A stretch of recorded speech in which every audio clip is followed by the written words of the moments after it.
terminamos un poquito antes y le metemos y nos vamos a comer. ¿Qué hemos quedado en acá? Bueno, case en Agile.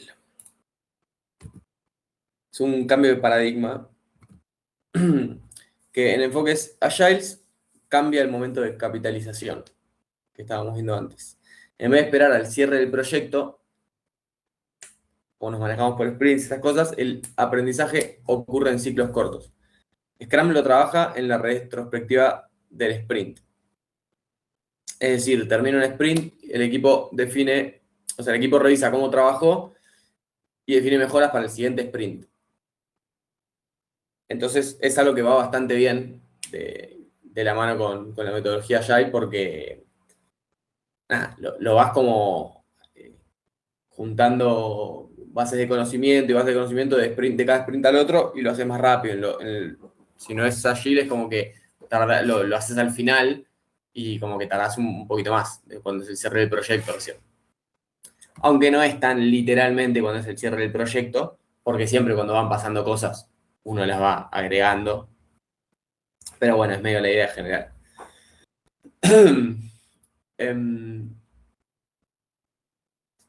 Bueno, SAF-E lo lleva a escala. Yo les digo así las siglas, pero bueno, nada. Acá tienen, no sé si se ve, bueno, acá tienen lo que significa. Es Scale Agile Framework. Lo lleva a escala con Inspect and Adapt al final de cada Program Increment. La lógica es que el conocimiento se genera y se consume rápido. No necesito esperar 6 meses a que termine el proyecto para aprender que una práctica no funciona. Lo ajusto en la próxima iteración. Y listo. Bueno, esto nos lleva a comparar el enfoque tradicional con el ágil. Lo vamos a ver acá. Es una comparativa con ciertas características de cada uno. Bueno, la comparación central es esta. CMMI, en su versión más tradicional, busca retener procesos definidos.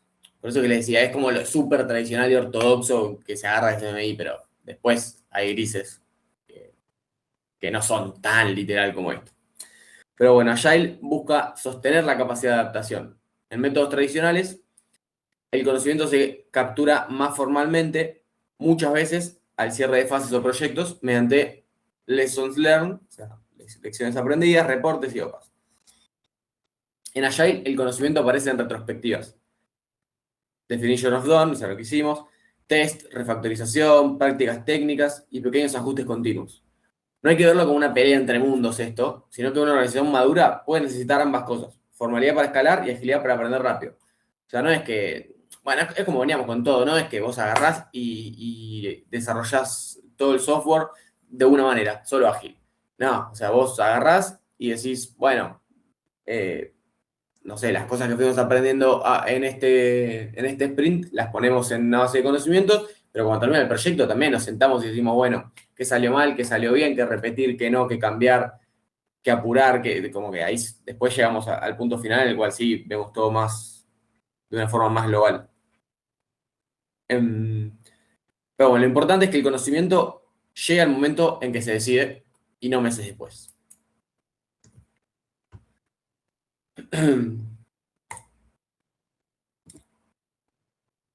Bueno, técnicas de captura. Para capitalizar conocimiento, necesitamos lo que llaman técnicas de captura. El After Action Review es una revisión breve después de una actividad importante. Entonces, termina una actividad importante del desarrollo y nos preguntamos, ¿qué esperábamos? ¿Qué pasó? ¿Por qué pasó lo que pasó? ¿Y qué aprendimos? ¿Qué vamos a aprender de esta situación?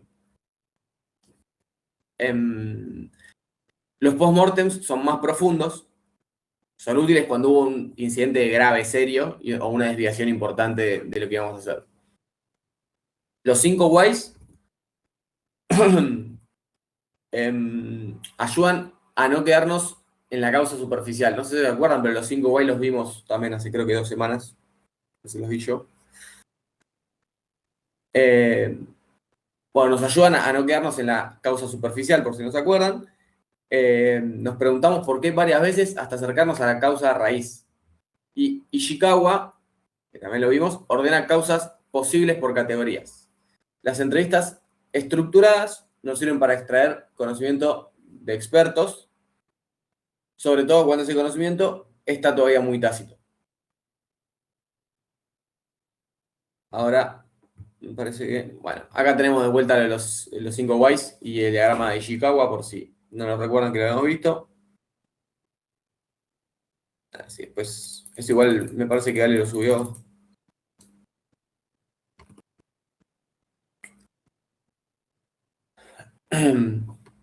Pero bueno, lo importante es que sin un análisis causal, que a eso va lo de los 5 whys y lo de Ishikawa, no puedo quedar en qué pasó. Hay que hacer un análisis causal, porque sin eso la lección aprendida es muy genérica. O sea, nosotros, como les vengo diciendo al principio, nosotros tenemos que tratar de,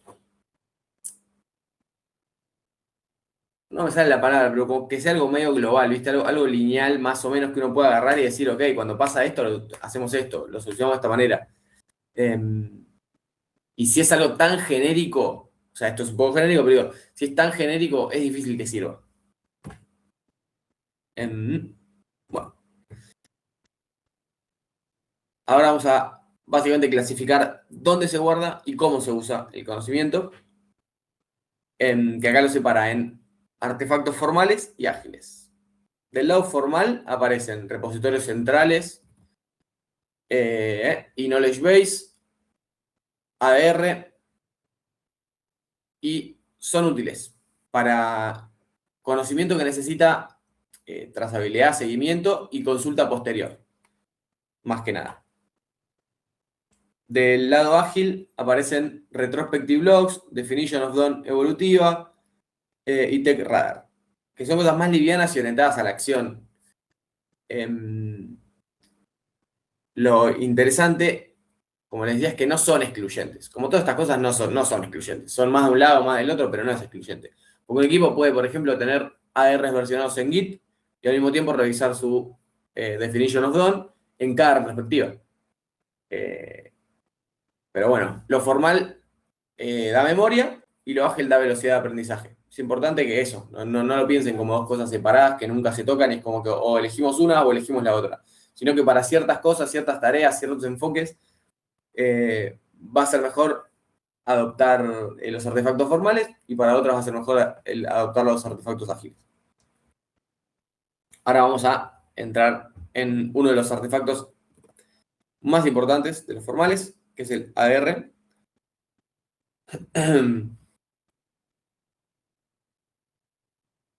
Bueno, un Architecture Decision Record, o AR, registra una decisión arquitectónica relevante. No vamos a poner cualquier cosa, tiene que ser cosa relevante. Una decisión arquitectónica, pero relevante. Lo importante es que no solo dice qué se decidió, sino por qué tomamos esa decisión. En general, incluye un título, un estado, un contexto, la decisión, los fundamentos de esa decisión y las consecuencias de esa decisión. Aunque esté todo bien argumentado, bien explicado, qué va a pasar por eso. No sé. Por ejemplo, tenemos que tomar una decisión que es qué tipo de qué base de datos elegimos. PostgreSQL o MongoDB. Bueno, no sé, nosotros decimos adoptamos PostgreSQL en lugar de MongoDB y damos una explicación, decimos qué consecuencias va a tener, que las consecuencias, ya lo vimos, no son negativas. De hecho, en general, si elegimos algo es porque las consecuencias van a ser positivas. También puede tener algunas negativas, pero digo, no lo pensemos como algo malo. Pero bueno, tenemos que decir el contexto de por qué lo elegimos, las alternativas que hay y las consecuencias. Esto es bastante valioso porque, por ejemplo, 6 meses después, o un año, depende de qué tal sea el proyecto, pero un tiempo después, alguien puede mirar la arquitectura y pensar que no fue tan buena decisión tal vez elegir Postgres. Por ahí tenemos que elegir MongoDB.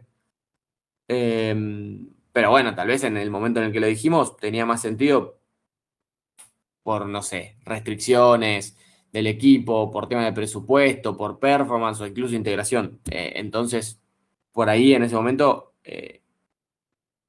era válido elegir Postgres. Pero bueno, la función del ADR es conservar ese razonamiento. Pero un ADR no defiende eternamente una decisión.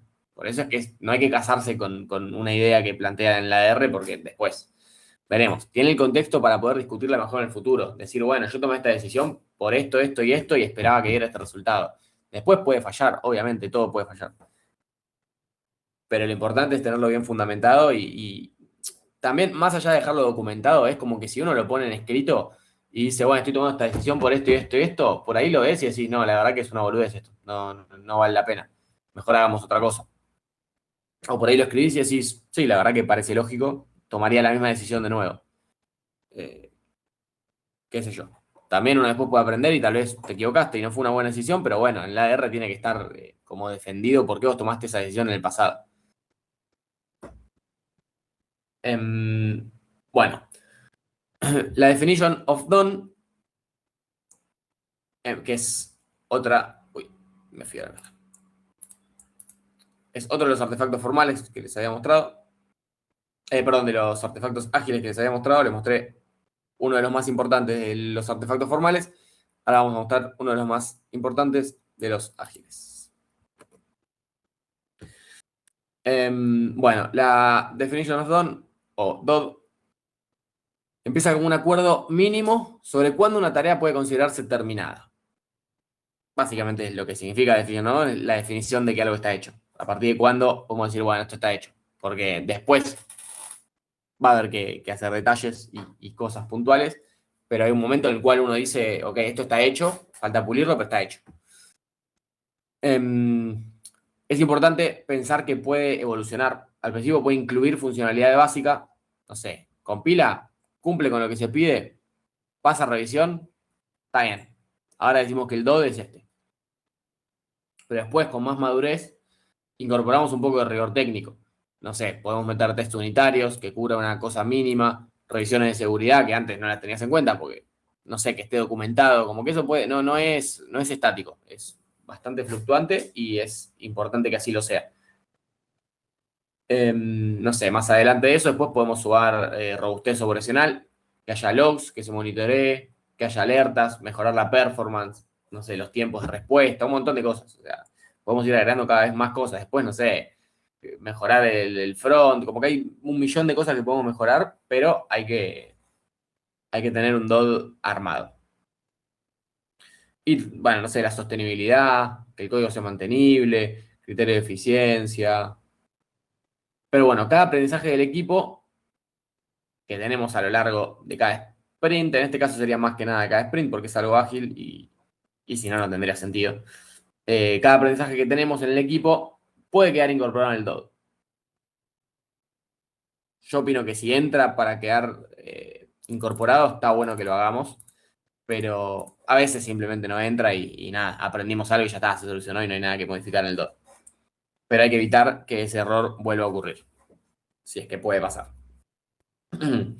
También existen técnicas para mover conocimiento tácito a explícito sin depender solo de documentos, que eso lo habíamos visto antes, que una manera era con documentos, guardando lo que alguien había aprendido, haciendo lo que sea, un programa, o esto se aplica a cualquier cosa, ¿no? Pero digo, aprendiste haciendo un programa, habíamos visto que una manera era en un documento poner esa información para que después alguien vaya y lo lea y diga, ok, me pasó esto mismo, se soluciona de esta manera.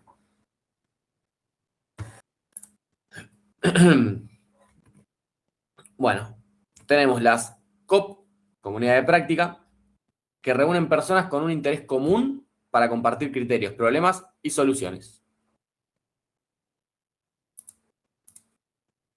Básicamente es como cuando tenías un problema antes que no existía la IA, tenías un problema y lo ponías en Reddit y, y te lo solucionaba en 2 minutos. Bueno, Per Programming permite que dos desarrolladores compartan razonamiento en tiempo real. No transfieren solamente código, no es que, no sé, comparten el código, sino que se transfieren la forma de pensar. Y después tenemos los Code Kata Session, que son ejercicios repetitivos para internalizar técnicas, como refactoring, por ejemplo. Estas prácticas son importantes porque no todo conocimiento se captura bien en un documento. hay cosas que es difícil documentarlas. Hay habilidades que se aprenden, por ejemplo, mirando o haciendo y charlándolo. La KC no tiene que reemplazar esto. No, no es que es una cosa o la otra y tiene que reemplazarlo. Sino que tiene que combinarlo con artefactos explícitos cuando haga falta. Bueno, como le dije, algunas cosas se documentan y otras se aprenden practicando con alguien que ya lo sabe. No sé, por ejemplo, en programación, vieron que hay profes que agarran y te dan la teoría y vos después haces, y hay profes que te explican un poco al principio. Yo soy más de partidario de eso. Creo que varios habían tenido a Friedrich, no sé cómo es el apellido. Em, pero bueno, él, por ejemplo, lo que hace es eso, te explica un poco al principio y después él se pone a codear y vos lo ves como codea y uno aprende viendo. Hay como muchas formas de adquirir conocimiento en ese sentido. Bueno, la capitalización del conocimiento no tiene que quedar encerrada en un proyecto. Si un equipo aprende algo valioso, cualquier persona de otro grupo de la organización tiene que poder reutilizarlo. Entonces acá es donde aparecen los patrones y los antipatrones, la cultura de aprendizaje, las bases de conocimiento y los ADRs en Git. Por un lado, los patrones son soluciones probadas. Yo creo que ya conocen lo que es un patrón y se usa un montón. Los antipatrones son respuestas comunes que parecen razonables, pero terminan generando más problemas. También es bastante lógico. También importa la cultura. Si la organización castiga el error, nadie va a registrar aprendizajes honestos. Es importante que nada, equivocarse está bien. Si vos no lo validás, que equivocarse está bien porque ayuda a aprender, nadie va a registrar una corrección, un error, porque tuviste un error. Y todos tenemos errores. Programar, más que nada, se basa de equivocarse, corregirlo, equivocarse de nuevo, corregirlo, hasta que quede bien. Mirá, recién veo el chat, hay uno del school que dijo Taringa. Bien ahí. Y la unidad 6 no está subida, no.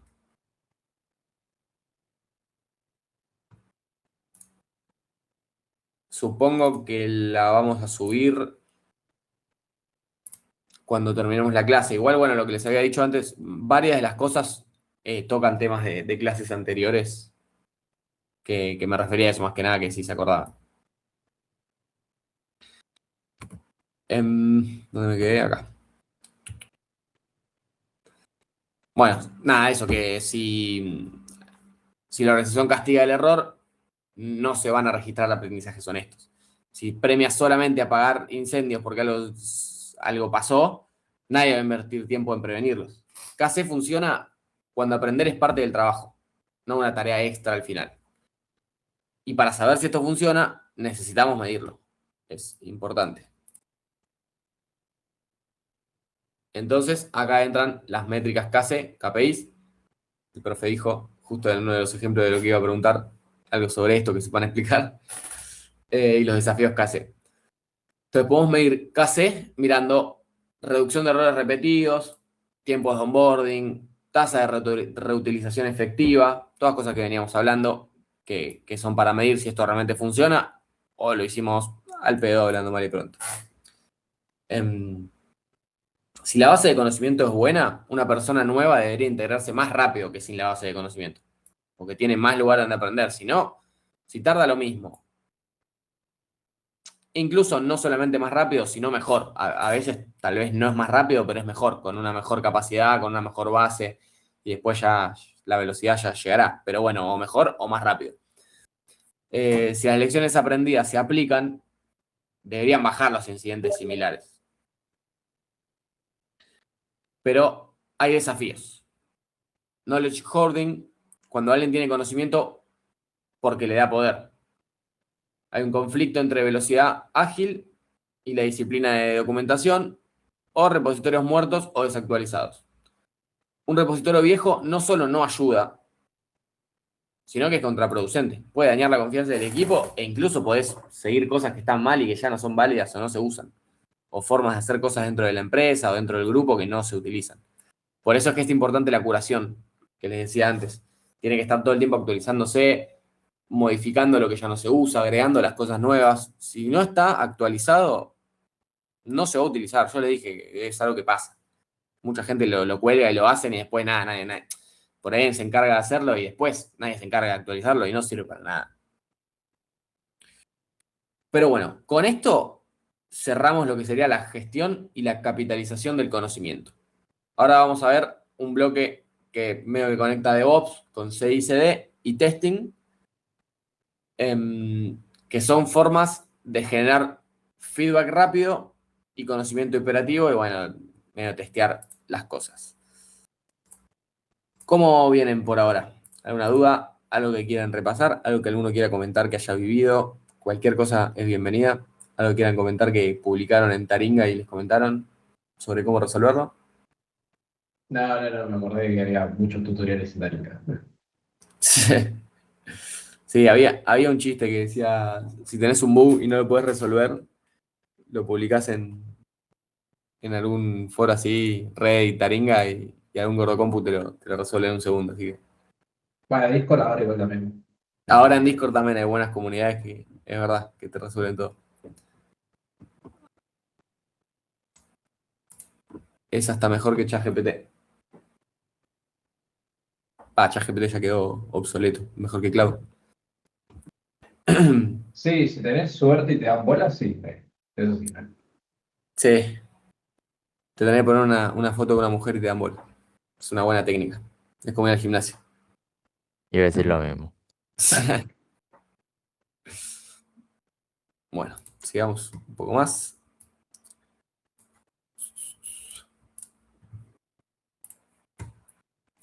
Bueno, se dice de integración continua y despliegue y entrega continua.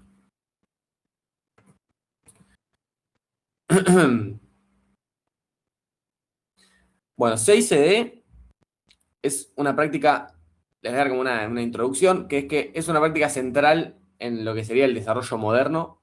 CI es integración continua, que significa integrar cambios de código frecuentemente y validarlos automáticamente. Compilamos, corremos test, detectamos errores temprano y nos ahorramos un montón de tiempo y un montón de errores futuros. Siento que en la facultad por ahí no se usa mucho. No sé, yo cuando lo cursé no se usaba mucho el tema de test, no se le daba mucha bola, pero te colabora mucho, te colabora muchísimo. Puedes validar súper fácil que las cosas funcionen bien, siempre después igual hay que probar si encontramos bugs, pero los testeos están copados. Y CD hay medio variedades, continuous delivery, continuous deployment, es lo mismo, básicamente igual. Tiene como dos definiciones, que es que en lo que sería continuous delivery, el sistema queda listo para pasar a producción, pero igual se suele haber una aprobación manual. Y en deployment, el despliegue a producción también está automatizado, pero nada, la idea de fondo de esto es reducir el tiempo entre escribir código, validarlo y ponerlo en manos del usuario. El tiempo es vital en este tipo de cosas y todo lo que nos haga, primero, los programadores somos vagos, no nos gusta hacer cosas de más. Entonces todo lo que se pueda automatizar y que lo corrija solo y no tener que estar viendo nosotros con un console log, comprobar tal cosa, si esto funciona, bienvenido sea. Así lo validamos fácilmente y reducimos ese tiempo entre una cosa y otra. Pero bueno, lo que están viendo es un loop de DevOps como feedback permanente. Esta filmina nos muestra esto de CICD como un ciclo que tiene forma de infinito, va girando, y porque no es una línea recta, no es que hacemos una cosa, después la otra y listo. Sino que nosotros primero planificamos, después codeamos, después construimos, testeamos, liberamos, desplegamos, operamos y por último monitoreamos. Y este monitoreo, que es la última parte, ya me perdí, se me está acá el 8. Ustedes ven el mouse, ¿no? Sí, sí. Sí, se ve. Sí, se ve. Pero bueno, digo último punto, pero en realidad, como vemos, no es el último punto porque esto es un flujo constante que va de un punto a otro. O sea, empieza en el 1 y el 8 es, entre muchas comillas, el último punto, pero de ahí volvemos a empezar, entonces, qué sé yo. Pero bueno, a lo que digo es que el monitoreo vuelve a alimentar la planificación, como decíamos antes, en base a lo que aprendimos y al monitoreo que hicimos, se vuelve a alimentar la planificación para cambiar ciertas cosas. Por ahí vimos, no sé, dijimos, che, en hacer esta cosa, en hacer esto, en, no sé, armar la base de datos, tardamos cierto tiempo y al final nos tomó menos o más y bueno, ahora la próxima vamos a evaluar un poco mejor. Es como una fuente de aprendizaje, digamos. Es bastante potente en términos de conocimiento porque es la producción deja de ser el final y pasa a ser una fuente de aprendizaje. Si un deploy genera errores, o si una métrica se cae, o una alerta se dispara, ese feedback tiene que volver al equipo. CICD no es solamente automatización técnica, también es una forma de aprender, digamos, más rápido sobre la calidad real del producto. Porque cuanto antes nosotros tengamos un feedback de lo que pasa realmente, o sea, si lo pensamos como como un círculo, un infinito, el nombre que le quieran poner, cuando nosotros antes tengamos el feedback del monitoreo, más rápido nos vamos a poner a corregir cosas. Obvio que siempre en el medio hay correcciones y demás, pero la base es esa. Cuando nosotros tengamos cuanto antes tengamos el monitoreo más completo, bien hecho y demás, mejor va a salir la próxima planificación y eso va siendo cada vez mejor. O sea, la primera vez vas a pifiar un par de cosas, la segunda un par menos, la tercera por ahí aparecen más cosas y un par más, pero no es que es algo tan lineal, pero eso, lo importante es ir ganando como ese conocimiento. Entonces, básicamente, como para sintetizarlo un poquito, el DevOps acorta el ciclo entre decisión, ejecución y aprendizaje. Ahora le voy a mostrar el CI/CD pipeline. No sé si alguno usó alguna vez así test o pipeline para ver si es correcto lo que van haciendo. Por ahí hasta les corrigieron alguna vez así en algún parcial. A mí me han corregido, creo que en Programa 2. Sí, pero era dos, creo que lo usamos también. Sí, a mí me corrigieron así. O sea, está bueno, se puede burlar un poco,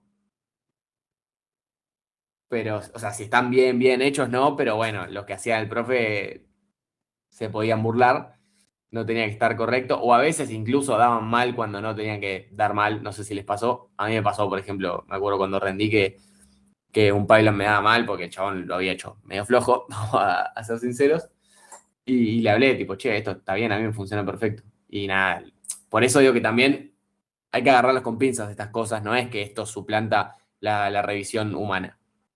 Nosotros después tenemos que ponerle el ojo ahí y ver si realmente las cosas son como dice los test o el pipeline. Bueno, A ver, sí. aparte de los test unitarios, ¿cuáles son los test que normalmente se deberían de hacer en un CD? Mira, yo lo que más lo que más he visto son test unitarios. No sé si alguien usa alguna otra cosa. O sea, después tenés. Ahí puedo aportar un poquito. Sí, Puedes obvio. ver también análisis estático de código, code smells, por ejemplo, código repetido, cosas así, con herramientas de software aparte. Ah, no conocía para código repetido, mira. ¿Qué herramienta, por ejemplo? Que es interesante. SonarQube es una que se me ocurre ahora, o la Mira, principal. mira, eso estaba ¿Pero muy eso bueno. lo puedes Sí, incluir en la pipeline? sí, lo puedes incluir dentro de la etapa de revisión de código. Vos cuando estás haciendo el build del pipeline, ahí se supone que tenés que tener una integración que te haga la evaluación de código estático. Claro, También lo te metés todo ahí. ayuda a corregir no solo code smells, sino vulnerabilidades, incluso en algunos casos. Puedes hacer infinidad de cosas con pipelines. Sí, por eso decía, es muy interesante. Siento que fuera del ámbito laboral no se usa mucho. Tipo en la facultad y para proyectos medio personales, siento que no se usa lo suficiente. Eh, Pero bueno, como dijo Martín, la verdad que se pueden hacer infinidad de cosas. Hoy en día, aparte, medio que se puede hacer, pero una cantidad de cosas con todo. O sea, avanzó todo mucho, entonces medio que. Ahí aporto algo. Si alguien quiere Sí, jugar un obvio. poquito con pipelines y cosas así, si le interesa, GitHub tiene una parte de integración que se llama Actions, que básicamente es free e incluso te dan las VMs en su propia infra, que es su propia cloud para poder usarlos y tener pasos y probar. Mira, muy bueno.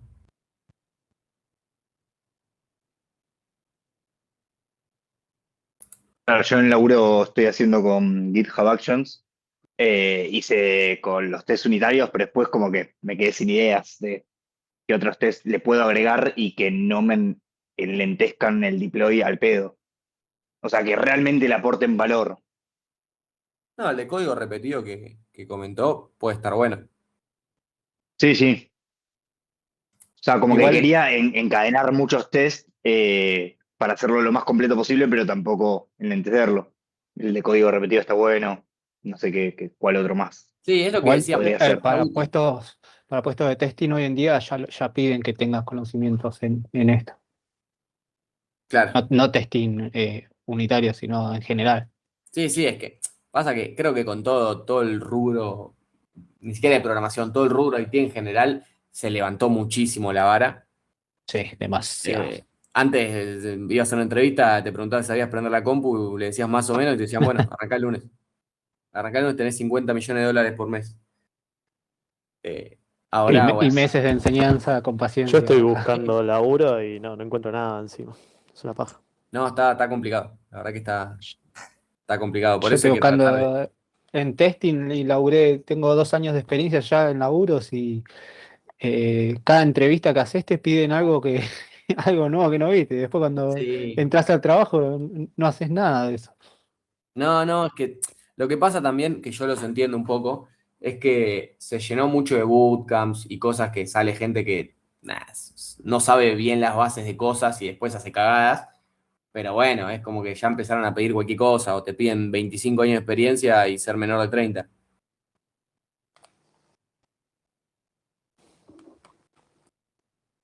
Pero, pero bueno, esto de los pipelines es súper interesante. Se puede investigar, o sea, en internet hay infinita información de esto. Hay un Este, chabón en YouTube que se llama Pelado Nerd que hace muy buenos sí, videos de todo esto. ese chabón hace videos Recomiendo. buenos de todo. Ese Sí, tipo no, me enseñó tipazo. Docker. A mí ese tipo me enseñó Docker. Fue mis primeros pasos en esto, ese chabón. A él le No, no, debo mi carrera. es muy capo ese chabón. Hay mucha gente. En España también está bastante fuerte el rubro en YouTube. Hay muchos youtubers. Si te bancás escuchar como algo en español. No, sí, yo estoy suscripto a uno que no lo conoce nadie, pero tiene unos cursos AWS que son, pero hermosos. Te enseñan a levantar un clúster de Kubernetes adentro y el chabón no lo ve nadie. Y es muy buena la documentación que tiene. Sí, yo también, yo había hecho no, no sé ni dónde lo tengo, pero había hecho también como un cursito de ¿cómo se? Sí, la verdad que, bueno, yo no sé qué edad tienen, pero sí, yo crecí viendo el Rubius, a Vegeta, así que me los banco. Pero esos eran españoles más simpáticos, ¿viste? Lo que te explican en YouTube son medio aburridos hablando. Pero bueno, es verdad que el pelado nerd tiene muy buenos videos de todo tipo. Después creo que el Carlos Chimino, el director de la carrera, me parece que tenía un canal de YouTube que subía, ya no me acuerdo qué subía, lo vi cuando entré a la carrera hace un montón. Y ahora lo voy a buscar. La verdad, si yo necesito ver un tutorial o algo de programación o computadora para armar lo que sea de hardware, termino siempre en videos de chabones con acento indio. Sí. Eso, Pero ojo que no la hay con rompen qué los chavales. Lo darle, que la pasa es verdad. que no se les entiende una mierda, pero la rompen.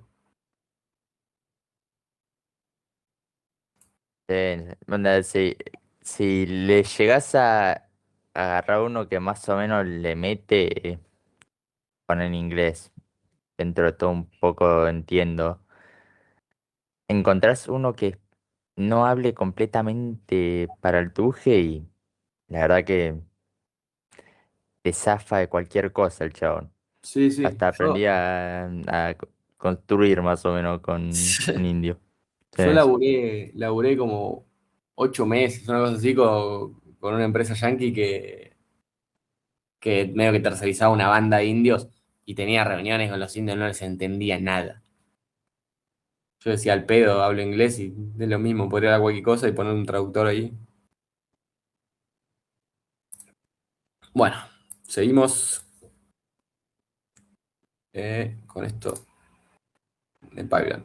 Bueno, los pipelines lo que hacen es organizar el flujo, por ejemplo, el control de versiones, builds automatizados, análisis estáticos, staging, preproducción. Cada etapa funciona como un filtro. Si algo falla temprano, no tiene que llegar a producción. Esto está bueno porque lo que hace es reducir el riesgo porque detectamos problemas antes y lo podemos repetir, digamos. Detectamos un problema, lo arreglamos y lo repetimos. Entonces se reducen primero todo lo manual de ver esas cosas y deja como en evidencia objetiva qué pasó, qué test falló, qué versión se desplegó, cuándo, en qué falló, lo cual también puede ser un conocimiento que podemos capitalizar.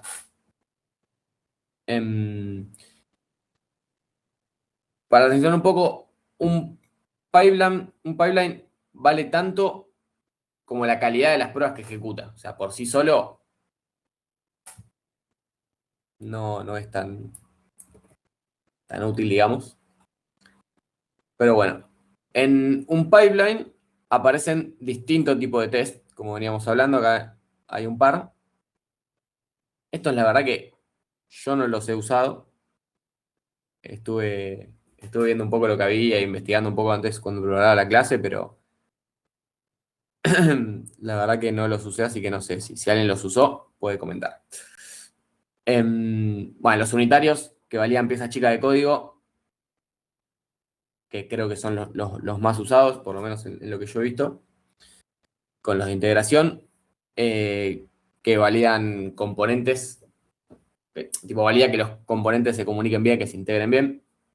Después tenés los end-to-end, que recorren el flujo completo, básicamente como lo haría un usuario.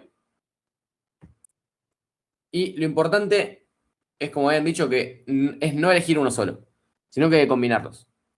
No sé, cada uno tiene su ventaja. Los unitarios son rápidos, son fáciles, pero no te garantizan que todo el sistema ha funcionado completo. Después los end-to-end te dan más confianza sobre el flujo completo, pero son un poco más lentos y costosos de mantener. Y un buen pipeline tiene que equilibrar entre velocidad, costo y confianza de que hace lo que tiene que hacer y que nos deja un producto final útil. Ahora vamos a profundizar un poco en esta pirámide de los niveles. La pirámide nos muestra que en la base tenemos muchos test unitarios, que son rápidos, baratos, nos ayudan a detectar errores de lógica. Acá podrían entrar también los test de repetición de código, que comentó creo que Martín, no me acuerdo exactamente. Ahí pasó Martín algo muy bueno de Cloud y AWS.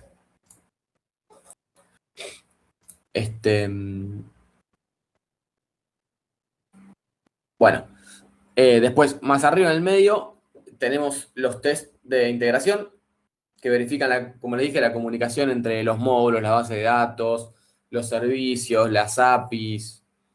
En el escalón de arriba, escalón no, en la parte de arriba de la pirámide, tenemos los test del sistema, que serían los end-to-end, que valían el comportamiento completo.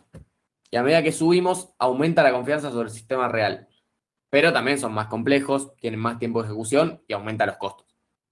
Por eso, si no, pondríamos todos end-to-end o pondríamos todo unitario para hacerlo más barato, pero no sirve. Hay que como integrarlo y tener un poco de todo. ¿Y los end-to-end cuáles son con Playwright?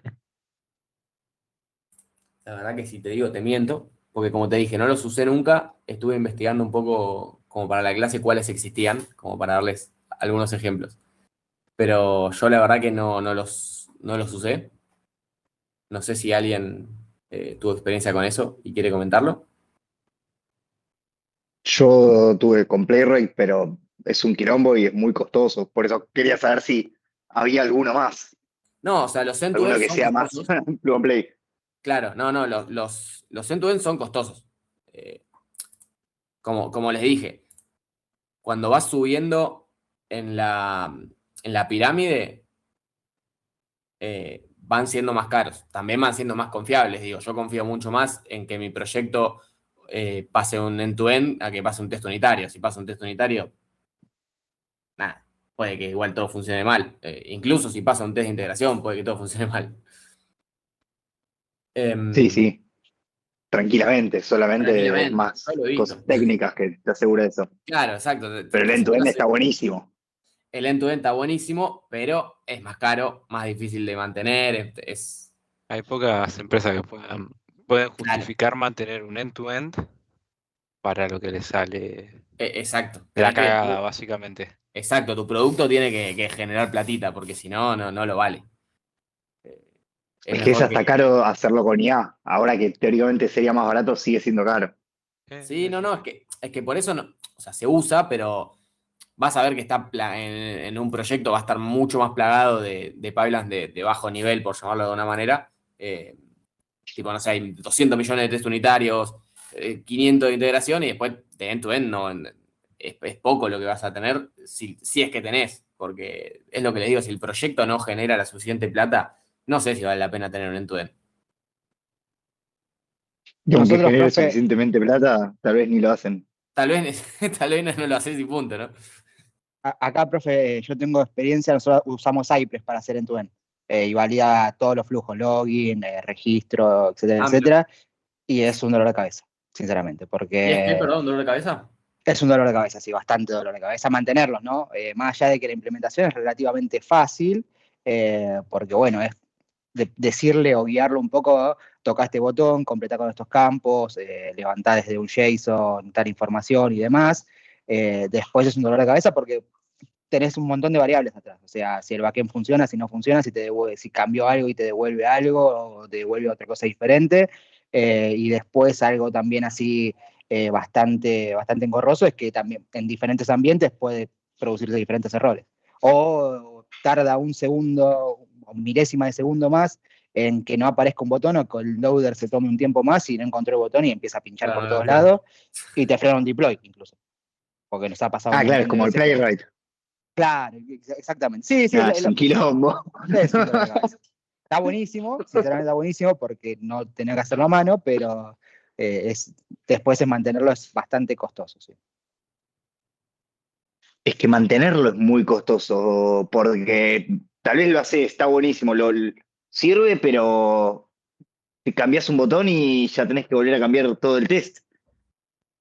Sí, exacto. Sí, justamente suele pasar mucho eso. Y nada, está muy bueno, sinceramente está muy bueno. Y por cada feature tratamos de siempre tratar de tener los tests implementados. Pero hay veces que hay features que es casi imposible. Por ejemplo, hace poco se hizo una feature en el producto que es llamadas por a través de una plataforma, tipo llamada de voz. Imposible implementar un test en ese caso. O sea, así que nada, ahí no queda otra que bajarse a probarlo a mano y que rezar que funcione. Pero bueno, después en los flujos normales, login, registro, cosas así, no más mecánicas o más que se pueden automatizar, ahí sí sirve. Pero sí, también es costoso mantenerlo porque hay veces que sí, es un dolor de cabeza porque puede pasar eso, que tarde un segundo más, un segundo menos y no encuentre un botón o no encuentre algo que está esperando y se rompa. Y te frena todo un deploy. Nos ha pasado Pero tienen muchísimas veces. área QA/UAT. No, ese es el problema, no tenemos QA. Ah, Ahí está el está mejor. bien, o sea, son los mismos desarrolladores. Claro, exacto. Ahí está el problema. O sea, somos 3 en el equipo, por lo menos aparte de front. Después backend creo que tiene 4. Y nosotros por lo menos la metodología que llevamos adelante en nuestro equipo es tratar de hacer code review cruzado entre nosotros y hacer el testing de la feature. Y después, bueno, antes de sacar una versión a producción, cuando llegamos por lo menos a staging o a beta, hacer un smoke test de por ahí los pasos más críticos. Las cosas que por ahí el end-to-end no puede llegar a testear. Pero sí, no, lo lógico, lo bueno sería que haya un QA, que sería mucho, mucho más lindo para todos. Pero bueno, no pasa. A veces no se puede. Claro, Nada, pero sin QA ya es una banda lo que están haciendo. es un montón, sí, sí. Sí, sí, es una de las quejas que tenemos comúnmente nosotros, de decir, che, pongan a alguien que haga QA, porque te frena mucho estas cosas, o sea, te filtra un montón de cosas que por ahí uno, que como desarrollador no tiene ese ojo, sinceramente, es así. Uno por ahí en el día a día puede encontrar alguna que otra cosa o puede testear lo que hizo el compañero y verlo y ver que podés encontrar algún error o lo que sea, pero hay ciertas cosas que es muy específico de QA y que hacen pruebas que por ahí a uno no se le ocurre y eso puede ser por ahí algo que rompa la aplicación. E incluso después también siempre salta algún bug cuando llega a los usuarios, porque bueno, sabemos que los usuarios por ahí eh, Hacen lo que es el... Sí, Claro, exacto. sí, sí, vos decís, dice apretar un botón y el chabón hace cualquier otra cosa. Cosas que no se pueden hacer. Exacto, sí. Es imposible Sí, sí, hacerlo, sí. sí. Sí, es que todo esto es como para minimizar eso, digamos. Cuanto vos más regulación, por decirlo de alguna manera, tengas en las instancias anteriores al release, eh, menos de esas cosas van a pasar, pero siempre van a pasar. Porque el mejor QA es el usuario, no hay con qué darle. O sea, hay que pasar cosas a producción directamente y que reporten el bug. Claro, sí, por eso no tienen ellos QA.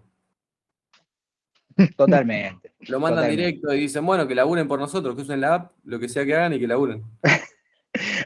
Nos ha pasado alguna que otra vez. O sea, así que, es más, nosotros tenemos los pipelines configurados, esto es, por ahí es una de las malas prácticas que tenemos, porque había veces que los tests no pasaban, pero no por cosas de nuestro lado, sino por cosas de backend que no se corregían, o por cosas de los ambientes también. Entonces, sabemos que si nosotros cargamos las cosas como hotfix, se saltea el pipeline y sale el deploy directo. Así que había algunas veces que, bueno, había que hacer eso, y no está bueno, pero en algún momento ya nos cansábamos de tanto renegar con el tema de los tests y de que no se solucionaban y que no pasaban y no pasaban. Y aparte nos llevaba tiempo, porque cada vez que corría el pipeline estábamos entre 10 15 minutos esperando. Porque eran varios tests, los ambientes no son los mejores, vamos a ser sinceros, porque son ambientes como muy, muy de muy bajos recursos. Entonces, nada, nos pasaba eso, que decían en un momento, bueno, ya está, hay que sacarlo y que salga como hotfix, y pasábamos, lo tagueábamos como hotfix y pasaba derecho al deploy. Está horrible, pero bueno. Ok, bueno, interesante Igual igual. es bastante común eso, ¿eh? En mi laburo hubo un tiempo donde las papas apretaban y nosotros teníamos también análisis de código dentro de los pipelines y bueno, tuvimos que crear un pipeline aparte sin análisis de código porque se necesitaba sacar producto y se necesitaba sacar el producto. Era así. Es que todo esto es muy teórico, ¿viste? Todo muy lindo, pero a veces, Y en la práctica hay un millón de peros. sí, por eso. Digo, esto, todo lo que vemos básicamente es lo que uno debería hacer como para minimizar estas cosas. Pero después cuando hay que sacar un feature o lo que sea porque te lo piden, hay que sacarlo y punto, no importa si pasa el pipeline, si no pasa el pipeline, si lo que sea. Cuando hay que sacar, hay que sacar. Pero saberlo te sirve para quejarte. Exacto. ¿Sí? Es decir, te sirve para saberlo de antes y poder minimizar todos los problemas que pueda haber y para quejarte. Y pedir un aumento también. Si se puede. Bueno, sigamos. Eh, bueno, esto ya terminamos con la pirámide. No sé si tienen alguna duda de todo lo que estuvimos viendo por ahora. No, no. Buenísimo. Bueno, esto es de nuevo algo bastante similar a lo que hemos visto antes, pero como separado más por CD y por CI, con las herramientas que hay para cada cosa. Va a ser como un recorrido diciendo como cuáles son cada una de eso.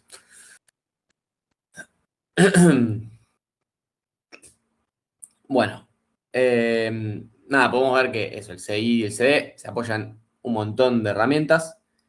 Para código, bueno, conocemos GitHub, GitLab. Para buildear están Gradle y Webpack, o bueno, muchas herramientas equivalentes. Para testing está Jest, JUnit o Playwright, que creo que alguien le había nombrado, que la usaban en su laburo. Después para integración y automatizaciones tenemos Jenkins o Wildkite, no sé cómo se pronuncia. Para planificación y documentación tenemos Jira y Confluence. Y para despliegue y operación tenemos Docker, Kubernetes, Terraform, Argo, Prometheus, Datadog. No hay que conocer todas, obviamente, pero es importante entender que cada herramienta cubre una parte del flujo y que el objetivo es conectar todas estas partes para tener trazabilidad desde el requerimiento hasta la operación. Desde el principio hasta el final hay que tener trazado todo para que esté documentado. Bueno, ahora vamos a diferenciar lo que es delivery y deployment, que son cosas que se suelen confundir. Perdón. Bueno, acá es una imagen que muestra que el continuous delivery automatiza hasta dejar el producto listo para producción, pero suele requerir de una aprobación manual para liberarlo. Es adecuado cuando tenemos regulación o un alto riesgo o necesidad de control del negocio sobre el momento del lanzamiento. Y el continuous deployment va un pasito más allá, que si el cambio pasa todas las validaciones, se despliega automáticamente en producción. Esto requiere muchísima confianza en los tests, en el monitoreo, en el rollback y en la cultura técnica. La diferencia no es menor, ambos automatizan, pero uno conserva una puerta manual y el otro automatiza el flujo. Yo, en lo personal, me copa un poco más el Continuous Delivery, porque yo no confío 100%. No sé. Tenés que tener como un equipo demasiado bueno y que los tests sean perfectos. Y como estuvieron comentando anteriormente, eso no pasa. Es como que ¿se entendió bien la diferencia? Que es importante. Sí, sí. Voy a tomar su silencio como un sí. No, sí, sí, sí. Pero bueno, básicamente el delivery te dice como esto está listo para producción. Y el deployment dice, si pasó todo, va a producción directo. No necesita que nadie revise nada. El otro, alguien tiene que dar el ok. Idealmente, alguien que lo revise. Bueno. Acá vamos a ver qué resuelven las herramientas de construcción. Las herramientas de build automatizan tareas repetitivas. Compilar, resolver dependencias, empaquetar, correr scripts. Maven es típico en Java, con POM, XML y una filosofía de convención. Gradle se usa mucho en Java y Android con mayor flexibilidad. NPM o Yarn son centrales en JavaScript. Y Node, que supongo que lo usaron en Programa 13, ¿no? Se usa mucho. Bueno, gestionan paquetes y scripts definidos en el package.json. Make es más genérico y permite automatizar reglas y dependencias. Y nada, en CI/CD, estas herramientas permiten que el build sea repetible. No depende de que en la máquina de un desarrollador funcione de casualidad. Bueno, después de construir, viene cómo liberamos el cambio sin romper todo, que es bastante importante. Bueno, tenemos ciertas estrategias de deployment, porque no todos los deploys se hacen igual. Big Bang cambia todo una vez. Es simple, pero bueno, es bastante riesgoso. Así que hay que hacerlo con cuidado. El Rolling Deployment actualiza gradualmente instancias o servidores, reduciendo el downtime. Es bastante útil para que no esté caído. Blue Green mantiene dos ambientes, uno activo y otro preparado. Si algo sale mal, se puede volver rápido. Es bastante seguro en ese sentido. Y Canary libera primero una parte pequeña de usuarios para observar comportamiento antes de escalar. Future Deployment separa desplegar código de habilitar una funcionalidad mediante toggles. Esta diferencia es bastante importante. Desplegar no siempre significa liberar a todos los usuarios al mismo tiempo. Por eso es importante que hagamos todas estas estrategias de deployment. Y uniendo un poco con todo lo que venimos viendo desde hace varias clases y hoy también, la estrategia del deployment es también una decisión de gestión de riesgo. Digamos, hay que pensar qué puede pasar, depende de qué tipo de app tengas, qué tipo de usuarios tengas. No sé, no es lo mismo si tu app es de un banco que si es una app para, no sé, calcular la inflación, qué sé yo. Tal vez ahí podés meter un Big Bang y cambiar todo de una. Si vos en un banco metés un Big Bang y probablemente algo pase.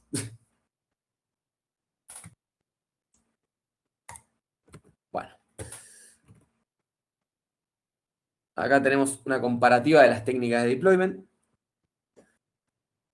que resume el trade-off. Básicamente, el Big Bang es simple y barato, pero de riesgo alto, como les dije. El rolling reduce el impacto y permite una transición gradual con un riesgo medio. Como que va bajando un poco el riesgo en cada una que vamos viendo. El Blue Green tiene un bajo riesgo y un rollback muy rápido. Si nos equivocamos, volvemos atrás en un segundo. Pero bueno, necesitas una infraestructura duplicada porque vas a tener lo mismo, no lo mismo, pero vas a tener que duplicarlo y modificarlo, básicamente.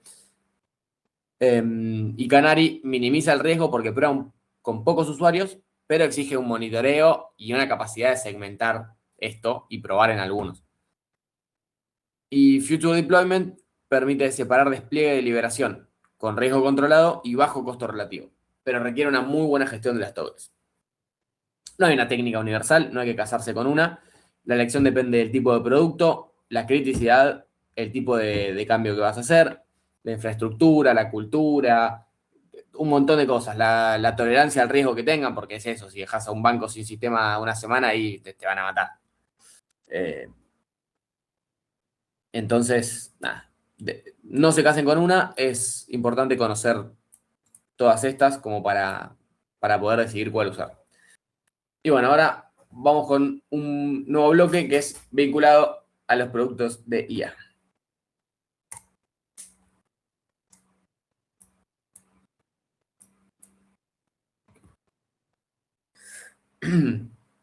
Bueno, los productos de IA, especialmente con modelos generativos o de Machine Learning, el flujo no termina en CI/CD clásico. Entonces, es distinto porque aparece la idea de CC/CD. No solamente integramos y desplegamos código, también tenemos que trabajar con contexto, comportamiento del modelo, datos, prompt, evaluaciones, e incluso hay que hacer cambios en performance. Un producto de IA puede cambiar su calidad sin que haya cambiado demasiado el código, porque depende del dataset, del modelo, de los prompts, del contexto que leemos y de la forma de evaluación. Ahora de a poco la gente está como aprendiendo a usar un poco mejor la IA, lo cual obviamente alimenta al dataset y hace que mejore la IA. Entonces, nada, todo eso no es un CI/CD como veníamos viendo normal. Entonces, nada, al tener todo esto necesitamos controles adicionales. Ahora, vamos a ver.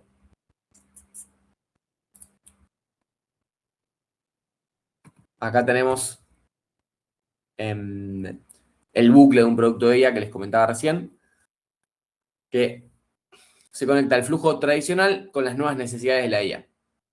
En un producto común, probamos código y comportamiento esperado. En IA, además, hay que probar respuestas, calidad, seguridad, sesgos, alucinaciones, grounding y comportamiento frente a los edge cases, a los casos límite. El ciclo incluye configurar, evaluar, monitorear y ajustar. La referencia de Lenny, acá a la derecha, apunta a que un producto de IA necesita un proceso diferente porque no alcanza con decir el código compila. Hay que preguntarse si la salida del modelo es útil, confiable y consistente para el usuario.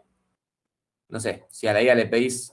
Vieron que antes, por ejemplo, cuando se empezó a poner de moda la IA, no te dejaba, por ejemplo, que vos le pidas, no sé, decime cómo hacer una bomba. Pero después la gente descubrió que si le decías, che, para un TP de la facultad me piden que diga cómo hacer una bomba, o me decías, che, ¿cómo se hace una bomba para no hacerla sin querer y equivocarme de hacerla sin querer? Ahora si les pedís eso, te dice que no puedes. Lo fueron modificando, digamos, con los datos y demás. Entonces lo importante es eso, que justo en la IA, que el sistema funcione técnicamente, no garantiza que responda bien. Es una cosa aparte. Bueno. Vamos a entrar en la etapa final, que serían algunos conceptos de testing. Este cierre vuelve un poco sobre testing porque es una base necesaria, digamos, para el CI y el CD y para todo lo de los productos de la IA que acabamos de ver. El testing no es una etapa aislada al final del proyecto, eso es importante que lo entiendan. Es una estrategia para reducir la incertidumbre durante todo el ciclo de desarrollo. En la práctica define qué confianza tenemos para cambiar el sistema sin romperlo. Cuanto mejor esté pensada la estrategia de testing, más viable es automatizar integración, entrega y despliegue. Menos trabajo vamos a tener, más rápido va a salir todo. O sea, es súper importante el testing. Y ahora vamos a ver las dos filminas que comparan las distintas formas de representar la estrategia de los tests. Bueno. Esta es una... Perdón, está bien. Es una pirámide que muestra que el código suele validarse con white box testing, más cercano al desarrollador. Unit test y component test. Las integraciones también suelen requerir conocimiento técnico interno. Más arriba aparecen las API test y UI test, que se acercan a black box testing. Se aprueba el comportamiento observable sin importar tanto la implementación interna. Los test exploratorios atraviesan la pirámide porque aportan mirada humana, curiosidad y detección de escenarios no previstos. Lo importante y la clave es no pensar el testing como una sola cosa, sino que cada capa responde, podemos decirlo así, responde a una pregunta distinta. No sé, por ejemplo, el unit test pregunta si una pieza funciona. El end-to-end pregunta si el usuario puede completar el flujo que en teoría se integró anteriormente.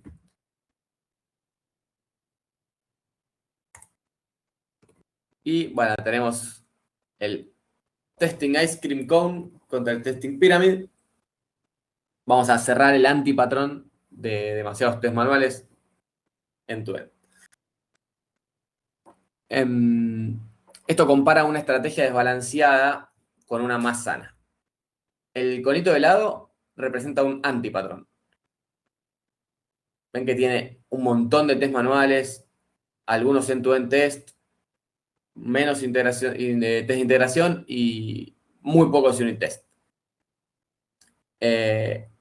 Lo cual, como hablamos antes, primero que va a ser más caro, va a generar lentitud, fragilidad y bueno, va a ser más caro, va a tener un alto costo de mantenimiento, digamos.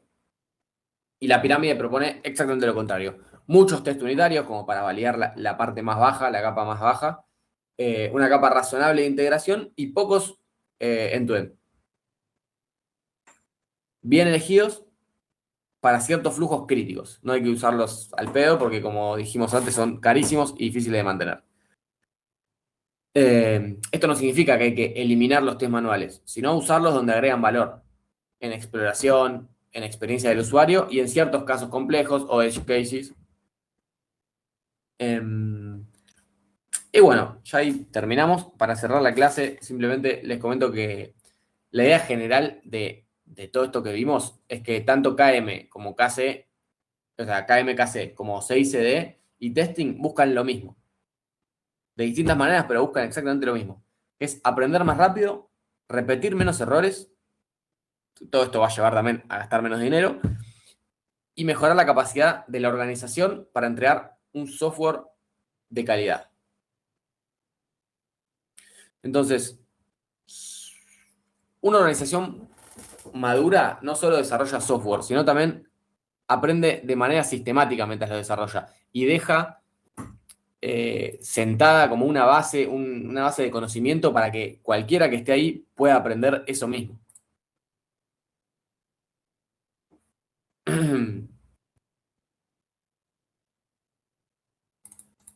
Muy buena ahí lo que pusieron en el chat.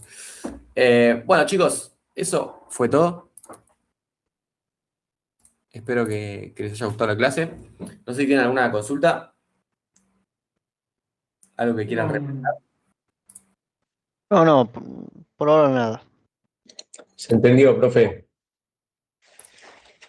Bueno, me alegro. Denme un segundito.